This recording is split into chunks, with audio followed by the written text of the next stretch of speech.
Hello guys, welcome to my YouTube channel जिसका नाम है बियॉन्ड बुक्स एजुकेशन। आज हम पढ़ने वाले हैं स्टैंडर्ड 10 सोशल साइंस में पार्ट 2 के बारे में। ओके, सो पार्ट 2 में हम लोग पढ़ने वाले हैं यहाँ पे टाइप्स ऑफ फार्मिंग तो हमने पढ़ लिया। ओके, चैप्टर 10 है, यहाँ पे थोड़ा बाय मिस्टेक रह गया है। Okay, so give the information about the types of farming. Okay, अब देखो हमने अब तक पढ़ी वो टाइप्स ऑफ एग्रीकल्चर थी। ओके, यह है टाइप्स ऑफ फार्मिंग। वहाँ पे जो आपको दिया है टाइप्स ऑफ फार्मिंग, क्वेश्चन दोनों में सेम है, बट ये मैंने दोनों क्वेश्चन इसीलिए सेम रखे हैं कि आपको डाउट होगा और एग्जाम में जब आप क्वेश्चन लिखोगे तभी भी भूल करोगे। तो यहाँ पे मैं एक डाउट आपके क्लियर कर दूँ कि जब आपको टाइप्स ऑफ एग्रीकल्चर पूछे जाए, तो आप इसके पहले वाला क्वेश्चन लिखोगे, और जब आपको टाइप्स ऑफ फार्मिंग पूछा जाए तो आप ये 3 मेथड लिखोगे जो मैं आपको अभी पढ़ाने वाला हूँ। ओके, तो टाइप्स ऑफ फार्मिंग अलग चीज़ है और टाइप्स ऑफ एग्रीकल्चर थोड़ी अलग चीज़ है। तो यहाँ पे हमारा क्वेश्चन है, give the information about the types of farming. Farming के टाइप्स कौन से हैं, इंडिया में फार्मिंग के टाइप्स कौन से हैं, और इन सारे के बारे में डिटेल में बताइए। पहली है ऑर्गेनिक फार्मिंग, नेचुरल तरीके से, कोई भी तरह का केमिकल यूज़ नहीं करना, सिर्फ आपको यूज़ करना है मैन्योर, फर्टिलाइज़र, खातर, थोड़ी बहुत अच्छे सीड्स और पानी। सिंपल सी चीज़ जो पहले के ज़माने में होती थी, कोई ज़्यादा केमिकल का यूज़ नहीं करना, जिसे हम कहेंगे ऑर्गेनिक, नेचुरल तरीके से आपको चीज़ों को ग्रो करना है। अब आप अपने घर के अंदर ही गार्डन में थोड़ी बहुत लैंड के अंदर आप टोमेटो, पोटैटो, कैरट, ये सारी चीज़ें आप ग्रो कर सकते हो, जिसे हम कहते हैं ऑर्गेनिक फार्मिंग, जो एक टेरेस फार्मिंग का हिस्सा है। तो फार्मिंग वेयर इन यूरिया एक तरह का केमिकल है, and any other chemical fertiliser, insecticides are not use. देखो, कोई भी तरह की केमिकल दवाइयाँ या फिर किसी भी तरह के फर्टिलाइज़र का आपने इस्तेमाल नहीं किया और नेचुरली आपने फार्मिंग की है, उसे हम कहेंगे organic farming. Okay, for the nutrition of the soil, जैसे कि हम लोग यहाँ पे ज़मीन को अच्छी तरह से रखने के लिए क्या क्या यूज़ कर सकते हैं, काउ डंग या फिर अर्थवर्म फर्टिलाइज़र, जो क्या करती है, जो अर्थवर्म होते हैं, कीड़े होते हैं, उनको मारने के लिए हम लोग यूज़ करते हैं फर्टिलाइज़र, जो केमिकल के बिना होता है, नेचुरल होता है।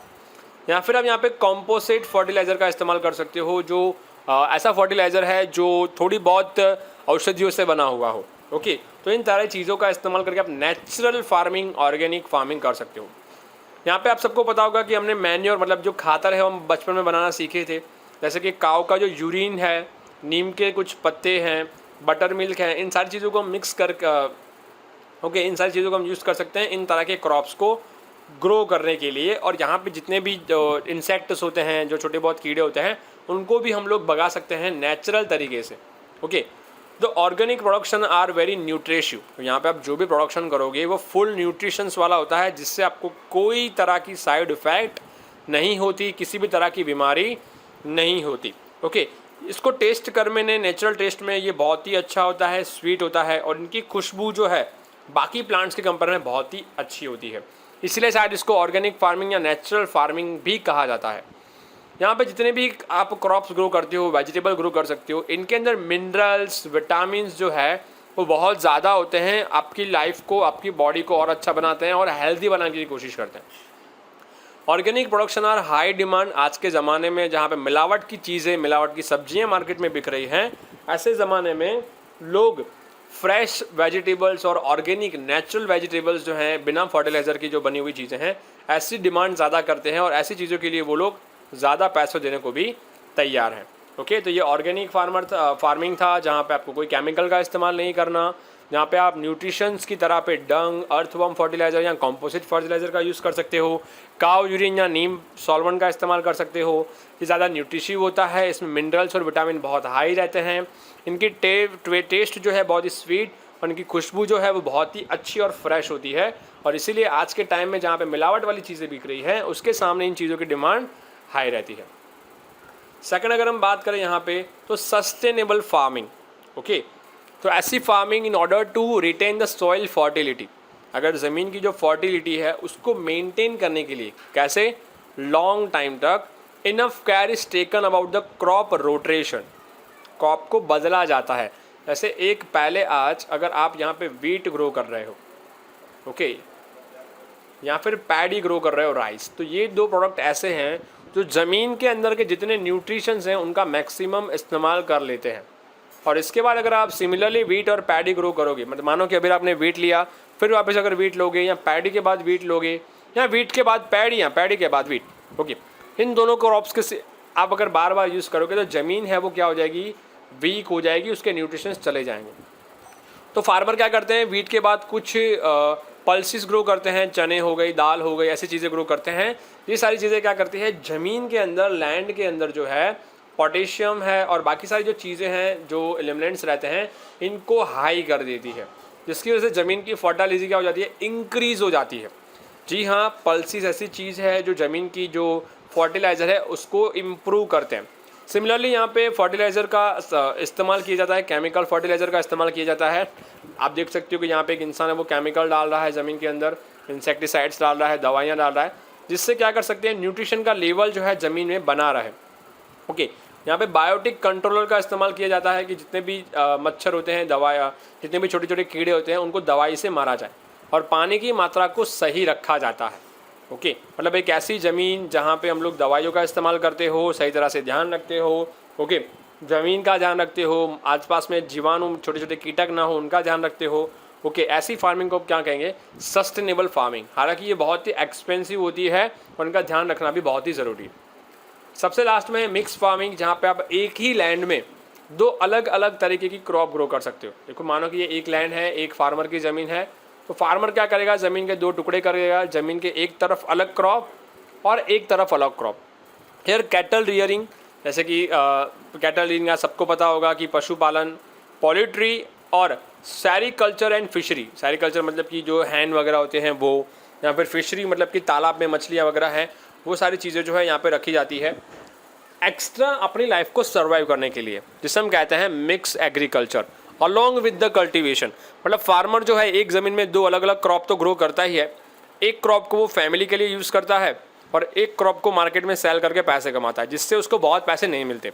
तो अपनी लाइफ को एग्जिस्ट करने के लिए वो कैटल रियरिंग, पोल्ट्री, फिशरी ऐसी एक्टिविटी करता है जिससे उसको थोड़े बहुत पैसे मिले और अपनी लाइफ को और बेटर बना सके। कि 3 फार्मिंग हमने पढ़ी, ये टाइप ऑफ फार्मिंग थे। टाइप ऑफ एग्रीकल्चर जो पहले हमने पढ़े वो 6 थे, भले उसमें फार्मिंग वर्ड यूज़ था वो, लेकिन वो टाइप ऑफ एग्रीकल्चर थे और ये टाइप ऑफ फार्मिंग है। ओके, अब मैं आपको यहाँ पे बताने जा रहा हूँ सारी वो चीज़ें जो आपको पता तो है बट आपको याद नहीं है। So state the agriculture product of India. India में कौन कौन से प्रोडक्ट होते हैं? तो ड्यू टू डाइवर्सिफाइड इंडिया में आपको पता है कि हर जगह पे ज़मीन जो है अलग अलग है, हर जगह पे ज़मीन जो क्लाइमेट है, उनका जो एटमॉस्फेयर है वो अलग अलग है। तो आप अलग अलग जगह पे क्रॉप्स ग्रो कर सकते हो और प्रोड्यूस कर सकते हो। कहीं पे वीट, कहीं पे राइस, कहीं पे मेस, कहीं पे जुआर, कहीं पे मिलेट। ओके, तो यहाँ पे हम पहले देखते हैं सीरियल सीड्स लाइक अ पैडी। तो ये सबसे पहले है जो पेड़ी, जिसे हम गेहूँ भी कहते हैं। ओके, पैडी को एक्चुअली में राइस कहा जाता है। तो राइस कुछ इस तरह से ग्रो होते हैं, वो ढके हुए होते हैं इस तरह से, और इनको अलग करने के बाद आपको वाइट राइस मिलते हैं। फिर है वीट, गेहूँ, तो आप यहाँ पे देख सकते हो वीट, गेहूँ। फिर आपको दिया गया है जुआर, ये जुआर आप सबने देखी होगी। मिलट, जिसे हम कहते हैं बाजरा। मेज़, जिसे हम कहते हैं भुट्टा या फिर मक्काई। रागी, ये फूड जो है हम लोग बहुत कम खाते हैं, हम इस्तेमाल नहीं करते रागी को खाने के लिए। गुजरात में नहीं किया जाता हालांकि, बट कुछ कुछ लोग जो है राजस्थान के लोग हैं उनको शायद यूज़ करते हैं। एंड सबसे लास्ट में है बैरली। बैरली आपको पता होगा, एक जव आता है जिसका पानी बनता है। बैरली एक तरह की जो चीज़ है जिससे ज़्यादातर बियर बनाई जाती है। ओके, तो ये कुछ प्रोडक्ट हैं और बैरली को हम ज़्यादातर गाय या फिर जैसे एनिमल हैं, बकरियाँ, इन सबको खिलाने के ज़्यादा इस्तेमाल में यूज़ करते हैं इनको। तो ये कुछ प्रोडक्ट हैं जैसे मैंने आपको बता दिए यहाँ पे, पैडी, फिर wheat, jowar, millet, maize, ragi and barley, ये सीरियल सीड्स थे जिसे हम कठोर कहते हैं। फिर आपको दिया गया है ग्राम, जिसे हम कहते हैं चने, उबले हुए चने, जैसे हम काबुली चने भी कहते हैं। उड़द की दाल, मूंग की दाल, मठ ज़्यादा लोग खाते हैं गुजरात में, गुजराती ज़्यादा खाना पसंद करते हैं। बीन्स, से किडनी बीन्स भी कहते हैं या फिर से राजमा के नाम से भी जाना जाता है, या ये जो छोटे छोटे बीन हैं ये अलग होते हैं। ओके, ये बीन्स आपको पता होगा। तुवेर दाल एंड मसूरी दाल, ये है आपकी मसूरी दाल। ओके, तो उसको अरेंज किया हुआ है मैंने सीक्वेंस वाइज, ग्राम, उड़द, मूंग दाल, और यहाँ पे मैंने लिए हुए बीन्स। ओके, यहाँ पे देख सकते हो बीन्स है ये चने, और यहाँ पे ये पीसीस रह गया वटाने। ओके, तुवर दाल, ओके, और फिर लास्ट में है मैसूरी दाल। ओके, तो ये कुछ मैंने इसको अरेंज किया हुआ है। यहाँ पे आप देख सकते हो ये पीसीस है, वटाने वगैरह है। ओके, फिर है ऑयल सीड्स, जिसमें से ऑयल निकलता हो ऐसे बीज, तो ग्राउंडनट, मूंगफली। मस्टर्ड सीड्स, मस्टर्ड के दाने आते हैं, इसको आप गूगल कर सकते हो, ये ज़्यादातर एज अ दवाई भी इस्तेमाल किया जाता है मस्टर्ड सीड। सीसम, सीसम का तेल निकलता है। सोयाबीन में से भी तेल निकलता है और इसको खाने के लिए भी इस्तेमाल करते हैं। ओके, फिर लाइन सीड, ओके, या फिर कैस्टर एंड कोकोनट, ये लाइन सीड है। ओके, लाइन सीड को लाइन सीड आपने देखे होंगे बहुत बार, ज़्यादातर इसको नहीं खाया जाता, बट लाइन सीड का जो तेल है इसे हम अड़सी भी कहते हैं गुजराती में, दैट इज़ द अड़सी, अड़सीનું तेल આવે છે। ओके, लाइन सीड है, कैस्टर है, ओके, ये कैस्टर ऑयल है, ये भी एक औषधि की तरह इस्तेमाल होता है। एंड कोकोनट, कोकोनट ऑयल ज़्यादातर हम लोग माथे में, सिर में जो बाल हैं वहाँ पे तेल लगाने के लिए इस्तेमाल करते हैं, बट साउथ इंडिया में कोकोनट ऑयल को खाने के लिए भी इस्तेमाल करते हैं वो लोग। ओके, तो हमने देखा यहाँ पे groundnut, mustard, sesame, soybean, line seed, castor oil and coconut. Okay, ये ऑयल सीड्स थे। Beverages like T, coffee and cocoa, तो टी की पत्तियाँ आती हैं, उसको सुखाने के बाद उसको टी की बुक्की बनाई जाती है। फिर आप देख सकते हो कॉफ़ी, आप सोच रहे हो ये है क्या? जी हाँ, कॉफ़ी के इस तरह से फ्रूट्स होते हैं, इनको सुखाए जाते हैं, ब्राउन कलर के हो जाते हैं, और फिर इनके जो पत्ते हैं और जो फ्रूट्स हैं इनका इस्तेमाल होता है कॉफ़ी के प्रोडक्ट बनाने के लिए। ओके, और कोकोआ, कोकोआ का एक बड़ा सा ऐसा फ्रूट होता है जिसके अंदर से हमें बीज मिलते हैं, और इन बीज को तोड़ने के बाद, मिक्स करने के बाद, इनमें से तुम्हारी फेवरेट चीज़ बनती है चॉकलेट्स। ओके, तो कोकोआ के जो प्लांट्स होते हैं उस पर बड़े बड़े फ्रूट्स होते हैं, और फ्रूट्स में से इस तरह के जो बीज निकलते हैं, सीड्स निकलते हैं, उसमें से बनती है चॉकलेट। हालांकि ये ज़्यादातर अफ्रीका में पाए जाते हैं पूरे वर्ल्ड में, जो अराउंड 35% से भी ज़्यादा है। ओके, तो बेवरेजेस भी हम लोग इंडिया में ग्रो करते हैं, साउथ इंडिया में भी कोकोआ के प्लांट्स आपको कहीं ना कहीं दिखाई देंगे। कैश क्रॉप, जिसको बेचकर आपको तुरंत पैसे मिले। कॉटन का प्लांट है वो इस तरह से होता है, इसको निकाल दिया जाता है, और ये जो कॉटन है इसको साफ़ कर दी जाती है और फिर इसको मार्केट में बेचा जाता है। जूट, आपने देखी होगी, जूट के बड़े बड़े पेड़ होते हैं, उसमें से इस तरह से जूट को सुखाने के बाद उसकी अलग अलग चीज़ें बनती हैं। ओके, पॉली बैग बनते हैं या फिर बड़े बड़े कॉटन्स बनते हैं। ओके, यहाँ पे शुगर कैन, जिसमें से आपको पता है कि शुगर बनती है, और शुगर कैन तो आप सबने देखा होगा, गन्ना। टॉबैको गुजरात में सबसे ज़्यादा होता है, टॉबैको के छोटे छोटे प्लांट्स होते हैं, तम्बाकू जिसे हम लोग कहते हैं। और रबर का इस तरह से ट्री होता है, और ट्री पे इस तरह से ये लोग एक कट कर देते हैं, और ट्री से एक लिक्विड जो है पूरा दिन निकलता रहता है थोड़ा थोड़ा करते। ओके, और उससे हम कहते हैं रबर। ओके, ये तरह का नेचुरल रबर है, इसके अंदर हम केमिकल यूज़ करने के बाद इसके अलग अलग रबर्स हम लोग बनाते हैं, तो ये कैश क्रॉप है। फिर अगर हम यहाँ पे देखें आगे, तो स्पाइसेस हैं, मरी मसाले हैं। ओके, मैंने कुछ रिसर्च की हुई है इस पर, कुछ चीज़ें मैंने आपको यहाँ पे बताने की कोशिश की है। ओके, यहाँ पे मरी मसाले मैंने आपके सामने रखे हुए हैं, इसको आप एक बार देख लो कि कौन से मरी मसाले बाकी हैं। फ्रैंक जिसे हम कहते हैं मेथी, कोरिएंडर, धनिया। ओके, हालांकि ये जो कुछ है मेरे को लग रहा है ऊपर नीचे हो गया है, बट इसको एक बार देख लेना। ओके, काली सरसों, ब्लैक मस्टर्ड, तेज पत्ता, सैफरन मतलब कि केसर, जिंजर अदरक, ट्यूमेरिक मतलब कि हल्दी, दालचीनी, यहाँ पे मैंने सौंफ, लाल मिर्च, लौंग, ज़ीरा, काला मरी, और यहाँ पे मैंने ली हुई है इलायची, से हम कहते हैं कार्डेमम। तो कुछ चीज़ें जो मैंने यहाँ पे ली है, ऊपर भी आप देख सकते हो कुछ चीज़ें हैं, अजमा रह गया यहाँ पे, और सुवा रह गया। कुछ इन चीज़ें आप गूगल कर सकते हो, आपको ईजिली मिल जाएगी। ये सारी चीज़ें हैं जो हम दाल या कोई भी सब्जी को बनाने में इस्तेमाल करते हैं, इसे स्पाइसेस कहते हैं। और यही एक चीज़ें हैं जो पूरे दुनिया में, पूरे वर्ल्ड में सबसे अच्छी तरह से कहाँ ग्रो होती है, इंडिया में।